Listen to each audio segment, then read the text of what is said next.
Today on Meet the Coach, we've got Nick Garrett. He is the head football coach at Riverside Military Academy. Also did a clinic for us a couple weeks ago, but I appreciate you sitting down with us. Yeah, appreciate being here, man. It's exciting to be a part of a different platform, and I've got to hear some great speakers, and I got to speak myself, and it just looks like this thing is rolling day in and day out. So I'm like a big sponge processing all this great information, man. Glad you guys are doing it. Good. I'm glad that you feel that way. And we're trying, like I probably said this before to you before, we want to be different. We don't want to just be clinic talks. We want to have great information, have that, but we want to do different stuff like this. Get to know a coach a little bit better, have opportunities for coaches who want to come speak and be just different in what we do. So I'm glad you're feeling that. But so talk to us about how you got to Riverside Military Academy and how you started coaching, and then now how you got to where you are now. Sure. I lost my senior year at Grayson University in Lamona, Iowa. They had just changed the ruling as far as how many credits were full-time. So a semester that I had took, 9 credits was declared full-time. So I lost my senior year 2 weeks before football camp. So me and another receiver were called up and said, hey, we keep you guys on as student coaches. You help with our JV program, maintain your scholarship. If you choose to stay. And I said, well, Coach, everyone else has started camp. It's going to be hard for me to land somewhere else. Mind you, this is the VHS era. There was no Twitter and all that yet, and things that. So I reached out to a few places. They're like, "Yeah, we'd love to have you, but you have to pay this." I'm like, so I ended up, coaching. Did running backs on varsity. Had you ever thought about coaching before? It was kind of in the back of my mind. My junior college coach, who did it actually just recently, not too long ago, did a TED Talks. Played in the NFL, won a Super Bowl with the Rams, and he mentored us, and he told me, no matter what you do, don't ever stop giving, and this is my way of giving back, and maybe one day you could do it too, and that always resonated with me.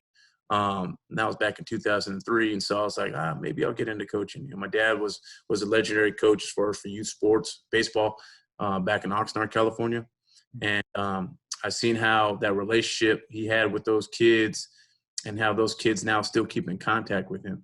And I wanted to make a lasting impression like that because the game gave so much to me, if that makes any sense. Yeah, awesome. So I went from Graceland and then had an opportunity to coach an all-star game in East and West, all-star game in Texas. And if I did a good job there as a play caller, mind you, never done it before, in that game, I was going to be offered a receiver position at Kansas Western University in Salina. And sure enough, we won. I believe it was 28-7. I was nervous as all get out. Second year coaching, I'm like, man, I'm calling plays. And then went from that to passing game coordinator. We had 2 top 10 in the nation ranked seasons. Did really, really well. Missed playoffs by a game each year. So I went from there to, let's see here, Wainimi High School, my alma mater, back home. Did really well there, went 6-4 there. And then from there, I went to East LA Junior College. Last Chance U, that's what everyone remembers it now. It's Last Chance U. So crazy story is the basketball coach that got that job, actually I helped him get that job. Crazy. Small world, really? Right? Small world, yeah. He knew my brother, and he wanted some help from Cal State Bakersfield. He wanted to get in at East LA. He played there, so sat down with AD, and mind you, had a little juice because we won a championship there. Say, hey, you got to hire this guy. He goes, I'm going to look into it. We got some pretty good candidates. I said, you got to hire this guy. And then sure enough, he ended up being the head coach. And, have you watched it, the whole season? Yeah, I watched the whole thing, and I sent some message to him on Twitter. I don't want to bug him and stuff like that. He said he wanted to catch up. So I was there for 4 years at East LA, won a championship year 3, won conference, region, won a bowl game. That was the first time in 54 years that was done. And we did all local players, which is pretty rare, especially in California JCs. Went from there to Western New Mexico, NCAA Division II. Pretty rough year. Me and the OC was kind of had a conflict of interest as far as offensive philosophy. And I went from there and moved on to Bethel in Kansas for 2 years. Went back to Oxnard at a small private, startup private, and got a call here. A guy grouped together, him and his wife, said, you need to come out here. We can make history if you come. And I looked up the school. I said, man, they're terrible. You guys don't win. Your roster's inconsistent. He goes, yeah, we know all that, but, you need to come. So sure enough, I came. And in my second year, we made history. First time in GHSA playoffs. I was a state coach of the year finalist, finished 5th. Was region coach of the year. Beat a team they have never beaten in school history, which is a 1A public powerhouse out here for the Fox 5 game of the week. Went to second round of playoffs. The first team we played in the first round, we're supposed to lose by 21. We won by 14. And then the following year after, we beat a 4A school that they've never beaten in school history. And we finished top 25 in both of those seasons. And then this last year, they dropped our program. And now it's we're going 2A and starting a team from scratch. And couldn't be more jacked about it, man. Yeah, that's awesome. I mean, it's crazy how – I mean, every coach has a similar story. Very few people are like, I started at this school, I was a GA, then I worked up position, then I was a coordinator. It's all like you're going across the country. You're in Kansas, back to LA or Oxnard. It was LA-ish, right? SoCal. To Georgia and all these other places in between. I love the stories of coaches. That's why we like to do this. Just a little different vibe around that. And when you talked when you did your clinic, a lot of it was about the mental aspect, and obviously that goes into everything you're doing coaching, but that's on and off the field, the mental aspects. And I know that's a big part of what I assume what you teach your guys, especially when you're starting again from scratch with your players. Talk to us a little bit about the mental side, and you can touch on some of the stuff you talked about in the clinic, but more so just how do you prepare your players and your staff too?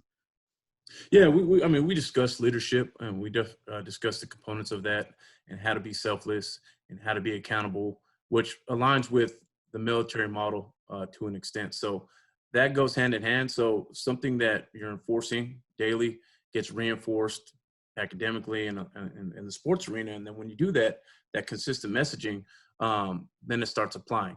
These kids will start applying it, and then they'll self-police it when you're not around. And that's really what you want to do at the end of the day is give these kids real life applications. This is where you're at. This is where you can be. And here's an action plan on how to get there. Regardless of what kids come in here for, at the end of the day, my job is to make them better men. So take football out of it. My job is to make him a better man. So when he goes home, he's yes, sir, yes, ma'am, doing the right things in the community. These guys will carry it over to the academic side. And I have an alumni thread that I started since I've been here. Since I've been here, we've raised probably about $15 million in football scholarship in just a few years that I've been here. Wow. And those guys are team captains. Those guys are starting at Power 5 schools. These guys are 3.5 GPAs. These guys are making big impressions in their community, on campus and off. And they can't wait to come back and give back to our program. So if you kind of look at like the grand scheme of things, big picture, the standard is high. It is. The expectations are high. It is. But I know we're doing the right things when those kids feel just as much a part of it by physically not being here. They always want to know about what's going on, who's doing what. And so, yeah, we're building a culture. We're building a culture, and I'm excited about it. So today is March 31st. Do you have players for your next football season, or are you in the process of getting all those guys on campus for you? Right now we have 300 cadets on campus from 7th grade to 12. Okay. And right now we do intramurals, so individual training, flag football, some strength training stuff. So we have about 42 kids. Okay. So you're from scratch, but it's not like zero scratch. And it's not like we're plucking people from the community to just kind of throw them in and then figure it out. So right. And the kids that are here, a majority of them don't have a football background. So you may have a kid that's from Russia. You may have a kid from Nigeria. You may have a kid from Mexico that can't speak a lick of English, couldn't tell you what a football was, wow. And everything in between. So the kids that we do have out there, they're figuring out how to understand one another and me. That's what I want to get accomplished. I need to understand you. You need to understand me. And that I am who I say I am, and I back it up. So, and that goes from, working out. I go work out in the morning. I go work out before school. So I said, while you're sleeping, I got 2 miles in. So it's already in their head, like, okay, so coach is competitive, but he's the example. So I just finished the second master's. I just finished my first chapter of my dissertation. So I'm going to finish my PhD within a year. So if I can maintain a GPA and say, look, I'm at a 3.8, where are you at? oh, coach, I'm at a 3.5. So constantly being the example. So we're building that rapport now.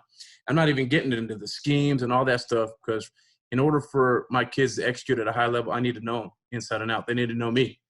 And regardless of how many plays I could draw on the wall, who could do it better, it doesn't matter. If they don't know me, I don't know them, they're not going to execute, because they don't trust me. They don't trust one another. So that's what we're working on right now. How do you do that so different than a lot of places? Like, I just went to public school, and a lot of the people that were like, we're all same-ish, right? We're all live in the same area. We grew up that area. Whereas now you said you got people from Mexico and Russia and Germany. Presumably you have some people from the local area, people across the country. How do you try to go above and beyond to build trust between you and them, but also them and them? So we'll do, as far as small group talks or individual one-on-one sessions. So, and I teach here full-time. So it's not just full-time football. So, and these kids, for the first 6 weeks, they're going to classes 6 days a week for 6 weeks. And we're a boarding school, so they're here all the time. So I'm going to see them all the time, starting from 7 a.m. to 6:30 at night every day. I'm going to come across them once, twice, 3 or 4 times. And within that, we'll have different conversations. I don't necessarily have to say, hey, what are we doing on this formation? Or did you watch this film? Or what's going on in math class? I'll ask them, what do you enjoy doing in your free time? Who's your favorite Marvel character? Do you like Little Uzi Vert, or do you like Biggie Smalls? And they get to these different conversations where they can let their hair down a little bit and be human. And they could also know I have a human side. So we had an argument the other day about, I think it was about Pokemon. I don't know anything about Pokemon, but I was defending my answer. And they're like, no, coach, is Pikachu could do this. But they could be heard. I got to create a platform where they could be heard and listened to and feel valued, and be like, you know what, coach cares about me as a human being, right? And I think people forget to do that part, and it's an investment of time. And people are so caught up, well, I got to do this, and this. Well, you need to know the person, right? You could cuss him out and give him an F, or he got a 70, he's blowing assignments, but you know him as a human being. You know what's going on with him, right? Maybe his grandma passed away. Maybe he has a hard time getting yelled at because he comes from an abusive home. Maybe the kid didn't eat that day. So you have these high expectations and standards, but if you know your kids inside and out, you know what's best for them, and then you know how to reach them. Because that same kid that oh, he can't play, he can't do this and that, has a lot going on. So it's important to build that rapport in order for them. If you want them to play at a high level on that standard, then you need to know. That's so important. What do you think? So let's talk to young Nick Garrett. He finds out he's not eligible to play. Now he's getting into coaching. It's his first gig, and he doesn't know shit about shit from a coaching perspective, I assume, right? Yeah. What do you know now do you wish you knew then? I think it's I've always had a great job of relating to players. I was always a great teammate. I wasn't gonna wow you off the charts. Lifting numbers were good. I ran a 4.640, so I'm not flying by anybody, right? But I always knew where I was going. I always knew my assignments. I always took care of my teammates. If I see a guy down and out, I would go and talk to him. If I see somebody who's struggling, I'd try to pick them up, especially if a coach railroaded them. So I always had that in me. And then, so when I was asked to coach, I said, okay, I'll do it. And fortunately, the junior college coach that I had, it was the same system there that he took to the university with him at Graceland, and it was the Bill Walsh system. And so I was in that system as a player for 2 and then a coach for 1. So I knew it pretty well. I knew it relatively well. So I was able to teach it without kind of, I don't feel comfortable doing that. So, running backs is probably one of the easier positions to coach. I know some people might get offended, but literally it's like the guys that we had that were just playmakers. I mean, we had, running back from USC that started got some starting playing time as a true freshman. Chris Howard, I'll never forget his name. He came from Banning High School. And he got PT. I remember watching his highlights against UCLA, and I'm like, wow. So he's in our running back room. We got back-to-back 2,000-yard rusher, Julius Strong from down in Chicago. And then we had a bunch of other guys. So they made my job easy, right? I was just like, okay, this isn't available. You're going to here. But then we talk, like I said, like having that rapport, kind of see what's going on, like, how you liking it here. Iowa is a culture shock. There's not very many minorities in Iowa. I shouldn't say. The only minorities were athletes on campus. And some of international students. I mean, it's really Amish community, one street light, no fast food. I mean, it's small town. Okay. And that's when I knew. I was like, I have a niche in this. I think I could do something with it. But if the advice I would give is to network, make your own comfortable by networking and doing it aggressively. If you desire to coach at the FBS or NFL level, you got to put it in the air, and you got to start getting with the people that are in those spots that are making decisions. So that's what I wish I would have done back in the day. I just wasn't big on bothering people, right? If I win and I do this and that, and I get my education, they'll come find me. Heck, man, that's so far from the truth. That's not how it lines up, man. You got to know people versus what you know, especially now with technology as advantages. Yeah, no doubt. And obviously that can be a weird thing. And there's some people that do it in a very annoying way, right? And nobody wants to be that guy, but it's so important. And you can do it in an authentic way and just have conversations as simple as today doing it on Twitter. Just great job, coach. Big time get on that recruit, or, hey, coach, would love to pick your brain on X, Y, Z, and just start having conversations. I think it's so important to do that and be authentic. We know there's a lot of authentic people, but there's a lot of inauthentic people in coaching. So just doing it in an authentic, real way, people appreciate that. At least that's what we found. No, absolutely. I think you say like it's a mixed bag. Some people are approachable, some are not. But That too, yeah. Contact with us because we had one of the top athletes in the state 2 years in a row, and so off of that, I kind of get a feel for what type of person they are. So they're calling you 150 times a day. How's little Jimmy? How's his classes? How's his family? And then when that kid goes off to another school or transfers and no longer interested in visiting your school, then I get a kind of an idea, okay, what kind of character are we dealing with as far as this coach, right? Hey, coach, everything's going good, man. It's unfortunate that so-and-so went here. If it doesn't work out, hey, anytime you want to come visit campus, and I'll follow up, right? I always remember, right? Hey, coach, I was looking to come by. I see you have some coaches maybe come by, or you got this going on. And some will be like, yeah, coach, come by anytime. Or some will see like red message and they won't respond. I'm like, okay, I get it. Thinking like in my mind, like you're going to probably want a player I have down the road. I'm going to remember, kind of what you said or how you followed up. And so I'm going to hold you to that just like you'd hold me or a kid, right? So. Yeah, I like that. All right, last question. I'll let you out on this one. One coach you'd like to work with in the future that you've not worked with before or currently. That could be someone that would hire you or somebody you could potentially hire. One coach. I think the head coach from Pitt's obviously a guy that I was blown away when he had presented, only because his first or second slide had to do with graduation rates and team GPA, and I never heard a coach do that at that level. And then PJ Fleck, now he didn't have a great year, but his energy, his standard of excellence, how he speaks, his passion, I would love to work for a guy like that.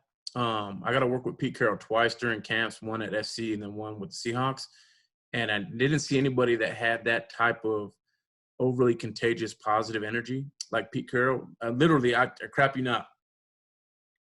I was working with ninth graders on the smaller field, and I was like, hey, no one's going to bother us, right? He flew in there with a full head of steam, like boxed me out like he was getting a rebound. What's the down and distance? What are you running?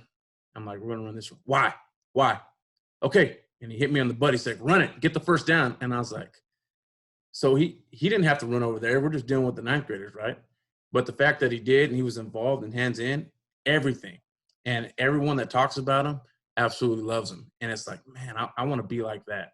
If I could be like anybody, I want to be like that. But the only person that was close that I've seen so far in person was PJ Fleck at Minnesota. I think his energy is just so infectious. You just want to be around it.